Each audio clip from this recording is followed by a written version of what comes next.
In this lesson, we will continue translating short passages from the Greek New Testament.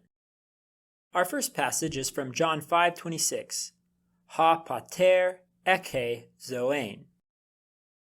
You should recognize that eke is from the verb echo, which means to have.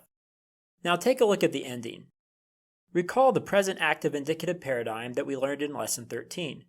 As you can see in the paradigm, the a ending is third person singular. So eke is PAI 3S, present active indicative, third person singular, and is translated, he has. Next, let's parse zoein. You should recognize that zoein is from the feminine noun zoe, which means life. Now take a look at the ending. As we learned in Lesson 11, the ain ending is accusative singular. So zoein is AFS, accusative feminine singular. Alright, now let's parse pater. You should recognize this word as one of the nouns which you memorized in Lesson 7. Pater is a masculine noun which means father. But take a look at the ending. This is not one of the first declension endings that we learned in Lesson 11. Recall that noun endings follow one of three patterns: first declension, second declension, and third declension. Thus far we have only learned the first declension endings. Pater, however, is a third declension noun. But don't worry, we can still parse this noun even though we haven't learned the third declension endings. Note that the noun is accompanied by the article. Remember, an article must agree with the noun it modifies in case, gender, and number.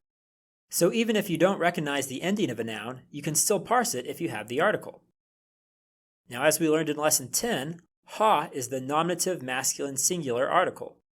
So we know that pater is also nominative masculine singular. Alright, so now that we have parsed every word of this sentence, how do we put it all together? Remember, as we learned in Lesson 3, the nominative case is typically used for the subject, and the accusative case is typically used for the direct object. So in this sentence, father is the subject, and life is the direct object. Our translation is thus, the father has life. Now you may be wondering, what happened to our third person singular pronoun? Shouldn't the translation be, the father, he has life? No, when translating a verb, you only need to add the pronoun if the subject of the verb is not already given in the sentence. In this sentence, we have a subject, father. Thus, there is no need to add the pronoun he.